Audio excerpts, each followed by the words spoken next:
back to the old school roots, don't get too surprised. Boom bap shit, we rap when I supervise. Told the fiends I wasn't serving, but I knew some guys ain't have digits, needed lyrics, so we used some lies.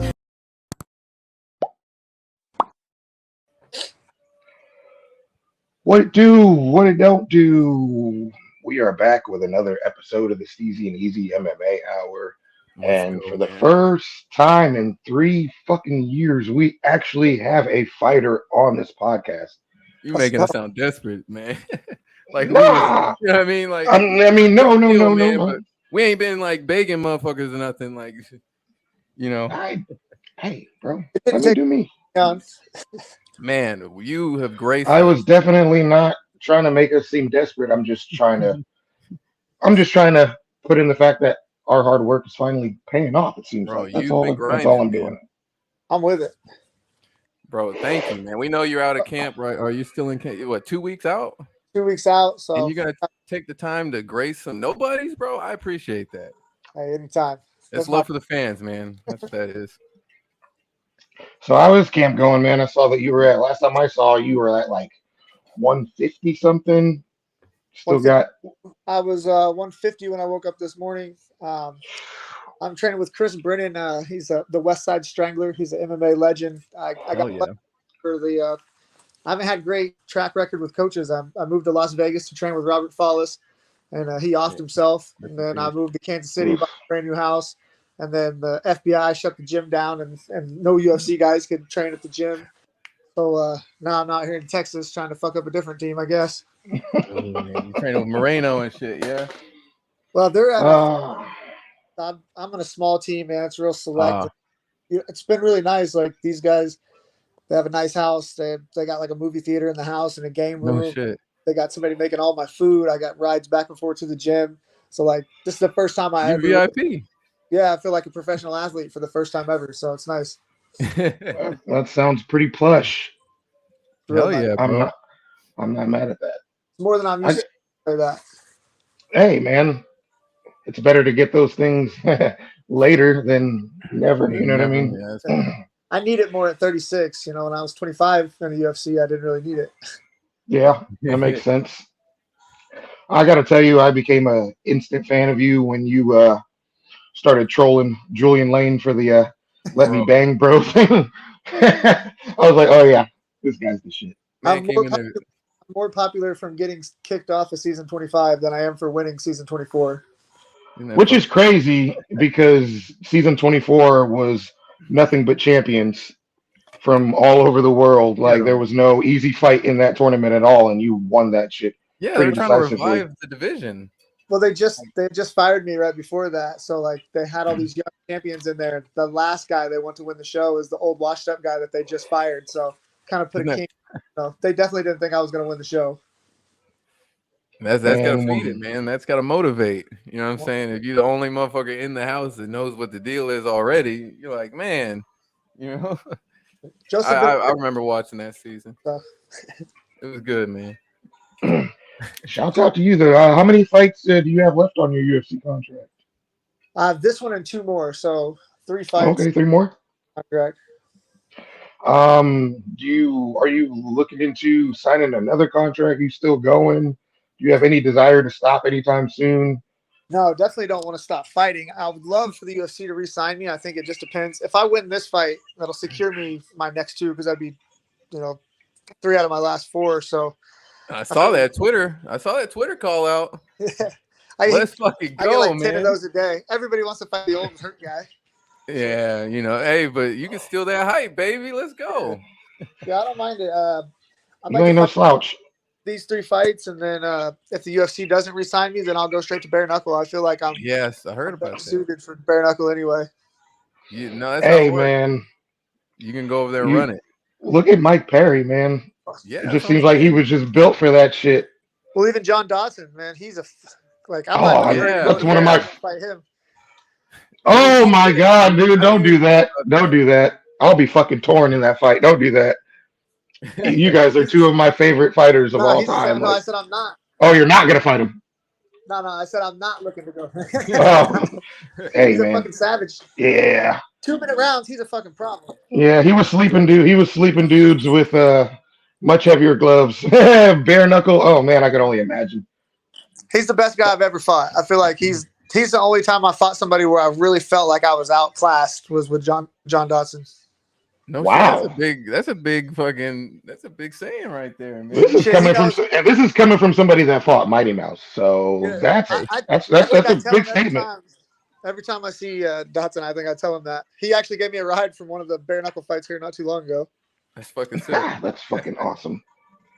That's some really, really high praise considering that you did fight Mighty Mouse, you know what I mean?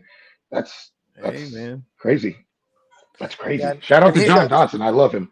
He's an even bigger problem with 2-minute rounds. I mean, because he's not going to get tired in 2 minutes. That's a good point. Oh shit, son! I didn't even think about it like that.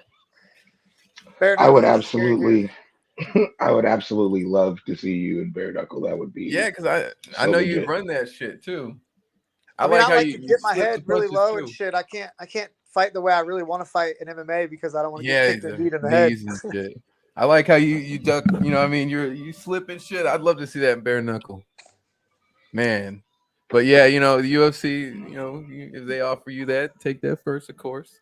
I mean, you stay in the game when you're too broke. You know what I mean? Like, I got nothing else. Like, I have 9 years of college. I have 2 college degrees. I'd never worked a job in my life. I went straight from college to MMA, so I don't have any fucking skills. See, I wanted to ask you about that because you know, what I mean, I want to try to eventually compete and shit. I have an issue balancing like how the fuck you gonna train and work full time and shit. Like, I don't know, man. This shit and everything's so goddamn expensive now. Yeah, it's expensive and it's getting more expensive. It's fucked up, man. It's like I gotta train my motherfucking self out here in between jobs and shit. Shadow box on the way to work and shit, man. Yeah. Tough out here for us young brothers, man. Yeah, man, that's a young man mentality. I'm 38. I ain't thinking about training or nothing like that. I'm still trying to do it while I'm young, man. How old are you? 27. Oh shit, yeah, you're still young.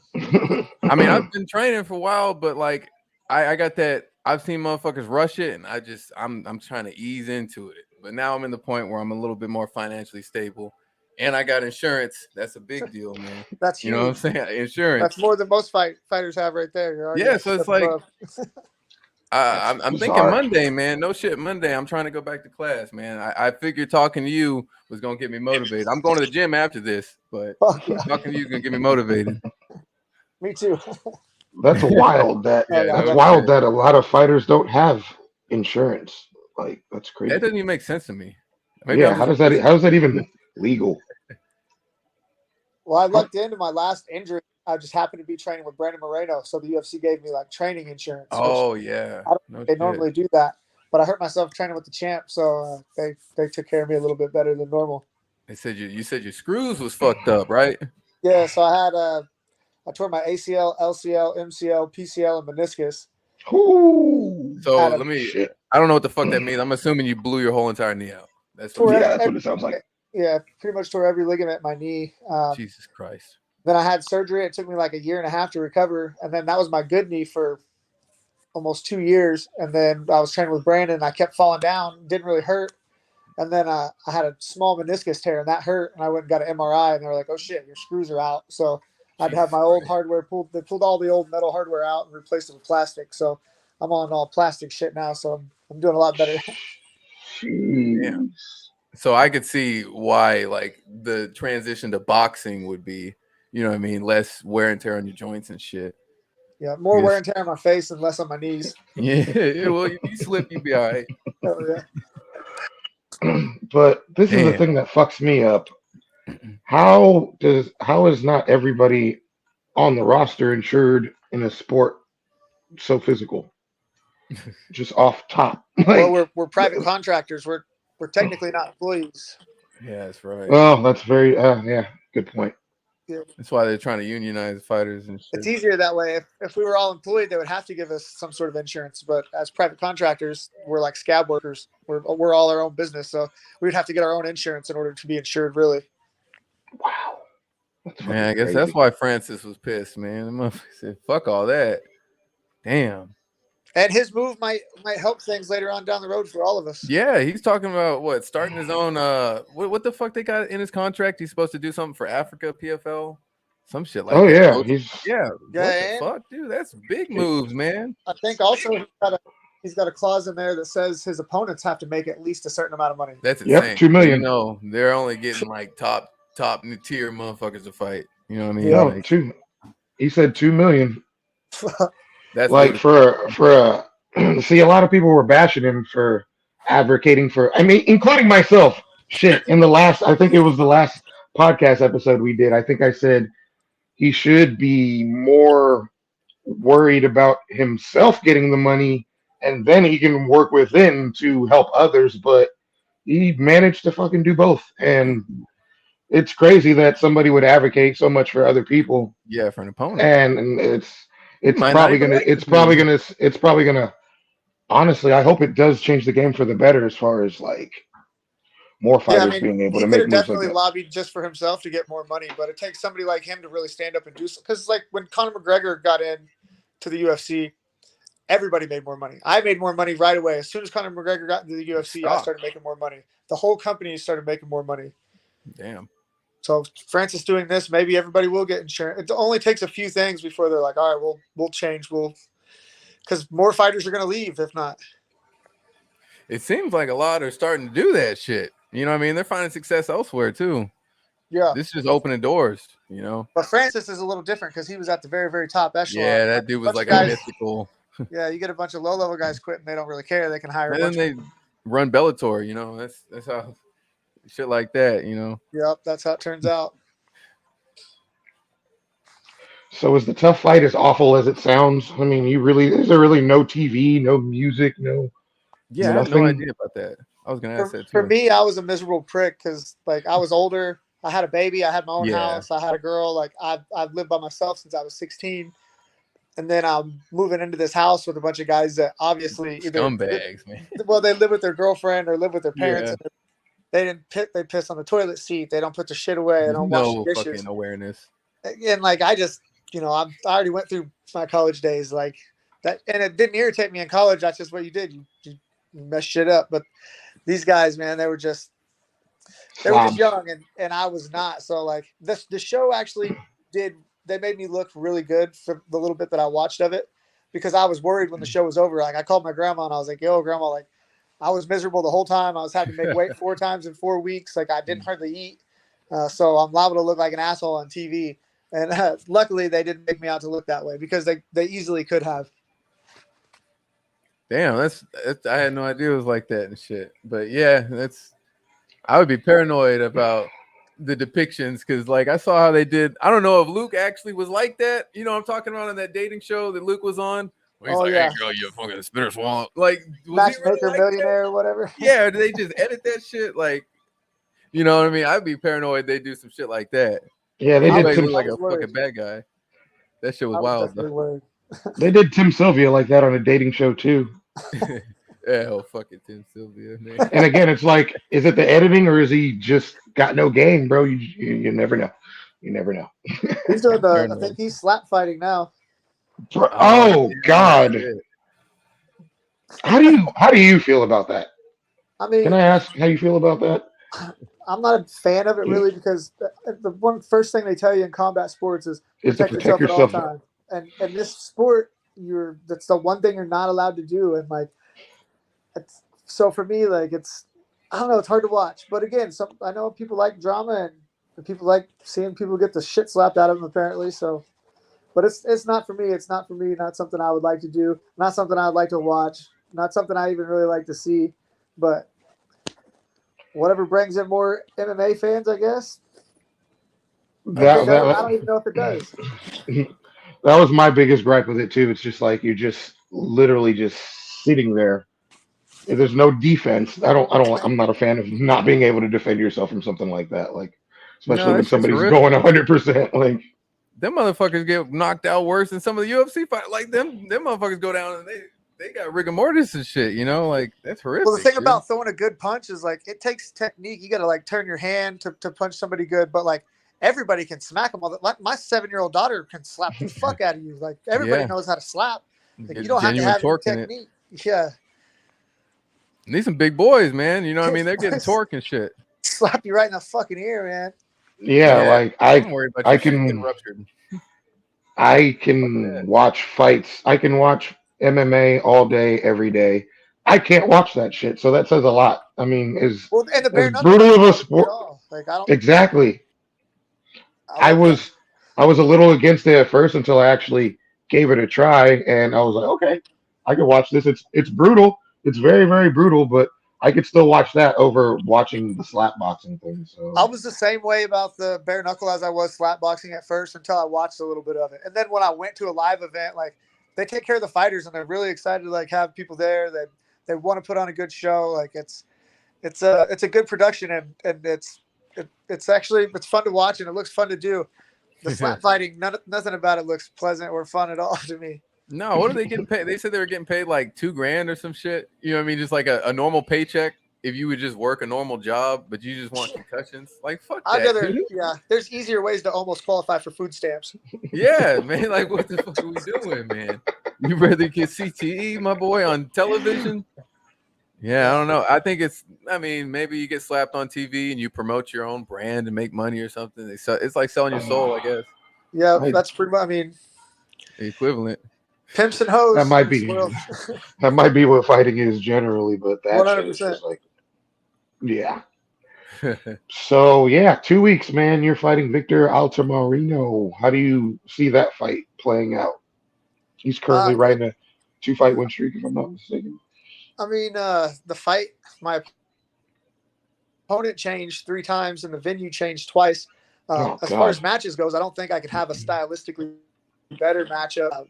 I think, I was fighting Alan Nascimento, who's another unranked guy. Realistically, he's one of the worst matchups for me in the division because I have to completely change how I fight in order to fight Nascimento. I don't have to change anything to fight Victor, so it's a lot. I can fight the way I really want to fight. And when I'm fighting the way I want to fight, it's fun and exciting. It wouldn't be fun and exciting fighting Nascimento. I'd have to be real careful the whole time. And I hate fighting careful. I'm trying to go have fun. Yeah. And with Victor, I'll be able to do that. Nice. That relentless pressure and that cardio, baby. Let's see it. I want to see the mullet flowing. Let's go, baby. Looking good. Let's go. So was there any truth to that? I remember you were fighting. I can't think of his name off the top of my head, but in between rounds, you were like, "So you like to hit women?" Oh yeah, you like to hit women. Was there any truth to that? So the thing about that is like we were fighting at the Apex, and I was right on top of a hot mic. The camera was. I definitely was saying shit. Yeah, man, I was, and I might as well have been fucking screaming it. But I didn't know that was supposed to be between just him and I. An intimate moment. Yeah. I had a couple of people message me things, and then a girl messaged me a big long thing, and right away I gave it to my now ex. But I gave it to her to read. I was like, "Hey, this chick messaged me. Like, you read through it. I'm not, I'm not gonna fuck with it." And she read through it, and she was like in tears, and she was all upset. Oh wow! So that kind of got me upset. Of course, rightfully. Kevin Kroom, the guy who my ex cheated on me with, this just happens to all be the same thing. He was friends with Jordan Espinoza, and he told me a couple other stories about like him having incidents with women and shit. So like, I don't know. I never get mad when I fight. I'm never upset or angry. And in that fight, for some reason, I was fucking pissed. Like, I have an 8-year-old daughter, and I'm not a social justice warrior. Like, I get it though. So I do feel bad because I didn't know the ins and outs. I guess apparently she attacked him with a knife or something. Oh. I mean, so I guess he had to hit her. But I didn't mean the whole world. Like, that wasn't something I was trying to have all over TV or anything. It was just, I was letting him know that somebody had told me about the type of dude that he was. Him know, and that I was upset about it. Which, that's shit that I shouldn't be bringing that shit to my work. You know what I mean? You can't do that at any other job. I shouldn't be doing it at this one. But, it was a heat of the moment thing. And, I feel bad that the whole world had to fucking hear that because really that was for him and I. Okay. That's I didn't expect that answer at all. And that does change a lot, especially when you thought it was like basically in confidence between the two of you. And oh yeah, I mean, nah, that shit got played a million times, and we're like, I oh. rewatched that shit like a week ago with my girl. so their ESPN thing, it They bleeded blanked out. a lot of it out. So people were calling Oh, okay. like, "Oh, you piece of shit! You called him a girl. You called him a woman. You're such a misogynist." Oh, And I was like, "No, I didn't. I didn't call him a woman. I called him that's a woman." fucked up. Yeah, they blank a lot of it out now. Like if you Yeah, rewatch it. Try to make you look like the heel. That's fucked up. And you were That's really fucked up, like man. advocating either way, I don't for. mind. Ticket sales, like me or hate me. Hey, that's the perfect way to look at it. That's how you go. It is what it is. As far as the whole Look at the fucking, mullet, man. as far as the whole, Oh, I don't even. I honestly, I know you're tired of talking about it, so I really don't even want to talk about it. I just really hope Jeff Kroom gets slept in every sparring session and every fight he has for the rest of his fighting career. If he even has a fighting career still, that's like really I my think. only take on that. Well, that was part of the reason why I spouted this shit off. I was had people calling me asking me about him, like, "Are you going to be in his corner?" And I was like, him and I aren't really friends anymore. And they're like, "Oh, why not?" And then I'd be like, "Shit." And then my Gina just fought fucking Pearl Gonzalez, and I had hundreds of Oh people. yeah, Oh, your old lady did so good. Like, I can't believe you weren't in your corner. Like, oh, did you see that dude grab damn. TV and shit? And I'm like, yeah, see, like we're not really together anymore. And then people would ask me why, and I was You're like, I'm not gonna stand up for her. well, yeah. like I was making shit up about why we weren't. Yeah. And like, meanwhile, these guys are in like I had to leave my city because of this. These guys are in Kansas City going to fights together, and people are shooting me pictures and shit. And I'm like, man, fuck. I was the only one having to deal with it. Like they were fine, Yeah. my relationship, not having to deal with it. So I didn't know 9 million people were gonna cross my fucking Twitter whenever I posted it. No, that shit made the fucking news, dude. That shit was on the fucking news. No, But seriously, like everybody that's an MMA outlet was talking about it. Like it. If you were to Google your name right now, like literally, that's probably going to be the only thing that pops up, which is very unfortunate because it takes away from what you've accomplished in this sport. But you did put it out there, so yeah, I was very curious to know why you put it out there so publicly. But that definitely explains a lot. I mean, but yeah, it took the whole MMA Twitter world by fucking storm, man. It was One of the good things, like, yeah, really did, like, I was going to sound weird, but it did help in the sense that I had hundreds of dudes like message me like, yo, bro, this exact same thing happened to me. This is how I got through it. This made it easier. And like just reading through that shit, like actually made me feel quite a bit better to realize like it's fine. You're going to be fine. mm-hmm.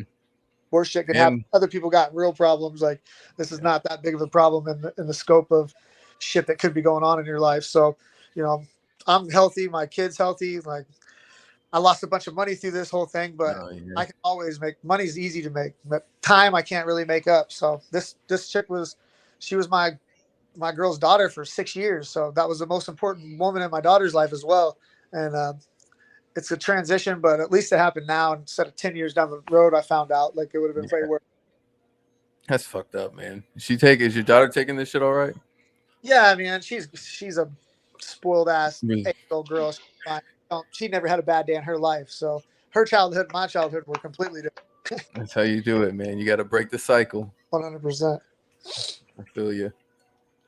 I kind of want to ask you a little personal shit. Like, what do you do for your hobbies, man? Fuck, man. In fight camp, I don't do shit. It's the same thing every day. I try to be boring, but man, I like to. Honestly, all I do is dad shit. Like, I spend time with my kid. Like, her and I moved to Las Vegas when she was 1 year old. Just her and I try to make it as a fighter. And she lived with me and my dad and 3 other fighters in a little shack in Las Vegas with a dirt yard. And like, that's just she's my little road dog. This is the first time I ever really been away with her. She's staying with her mother for the first time, and she's in a fancy ass private school, so I couldn't pull her out of school to bring her here to Texas with me. Makes sense. But I do dad shit, man. I pick up 3 or 4 of the kids from school all the time, take them out, and like I do kid shit. I'm like an 8-year-old that has a bank account. Shit, I'm the only one without a kid, man. I'm trying to get a little bit. Yeah, hearing him talking about the bond he has with his daughter is making me all sad and shit because my custody situation with mine is all fucked up, man. But I don't ever want to give up, I'm gonna keep pushing and pushing and pushing until I get my daughter in my life, and that's all I can really do. Just Well, keep you'll trying to never better myself. trying to do that. You'll always feel good about that.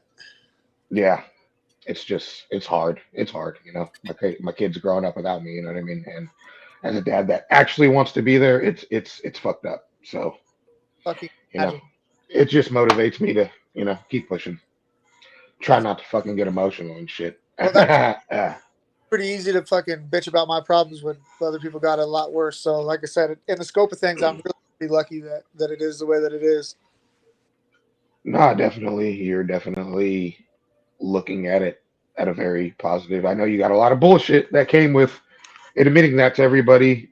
Along with the positivity came the bullshit and the fuckery. So I wasn't one of the ones that participated in the fuckery or the negativity. I said something along the words of keep your head up and Jeff Kroom is a bum in and out of the cage or something like something along those words. Like, you know what I mean? Like it's fucked up to kick somebody when they're down like that, especially somebody who's so open and honest about something so tragic in their life. You know what I mean? So Thing respect is, to you, man. Twitter is it's kind of fair game because It is. I use my Twitter for mostly talking shit. That's what I use Twitter for is like get on there. So like all the people that like said shit about me grabbing Tigger's gloves, and then whenever they asked me and called me a cheater, I would like talk shit back to them. And then like sometimes I even like I don't know, every person that talks shit, I would talk shit back. And then now they're like, see, you cheated. Now you're on you. I'm like, oh god damn it. Nah, Twitter is a fucking mad land, bro. It don't matter. You could have the most positive shit ever, and if it gets some traction, some motherfucker without a profile picture be like, "Fuck you, dude." Yeah. You know what I mean? There's always a motherfucker, so it don't even matter. You know And what I I know mean? what they mean when I say I suck, but they want to go on and on about it. Bro, Oh man. they hate themselves. That's why they do it. Who has the time? Them. I say it all the time about Twitter. Twitter could be the most beautiful place, but it's also a fucking cesspool at the same time. Like it's It just a is lot of really good all people on the app, and there's a lot of pieces of shit on that app. Like it is what it is. That's social media as a whole. You know what I mean? Like it's not just Twitter, but that just happens to be the app that I'm most active on, so that's where I see it the most. So, right. but yeah, there's terrible and there's good. You know what I mean? Well, anyway, man, I don't want to take up too much of your time. I really, really, really appreciate you coming on here and shit, being our first guest and helping us break that ground, brother. Like seriously, man. Fuck man, it's Looking good. at the Man, you guys are easy to talk to. I appreciate it. Nah, man, thank you so much. I'm looking at the time right now. I'm like, yep, this is about the time he said that. But yeah, man, 1,000 thank yous, man. We can't thank you enough. Like, we'd love to have you again if you ever have the free time. Whoop some ass. July 3rd. It's July 3rd, right? June 3rd. June 3rd. Damn it. June 3rd. June June 3rd. 3rd. Kevin Kroom, not Jeff Kroom. Yo, you got a lot of people looking now after all this, you know what I mean? All this shit got public and all that madness. You got a lot of people watching. Capitalize on this, motherfucker. May Take it be this for the damn wrong momentum. reasons, but Let's go, man. take advantage of all these eyes that are going to be on you now, man. Yeah, man. Let's go. I will do that. Hopefully, we get some traction. Yes, Let's go. sir. You already got the next fight planned out. Shit, too. Let's go, man. Let's go. I'm hyped for you. Thank you so Man, much for best. your time. Yes, All right, man. sir. Thank you. Take it easy, bro. Right. Man. That shit that I was rapping's what I'm bringing to fruition. Wait, except for college, what I'm missing's intuition. But it ain't important as a body is the vixens. Really more like Tom Cruise, probably is the Kidman. A path you saw right that didn't work out in the ending. Now it's long night, skirt the merchants and we spend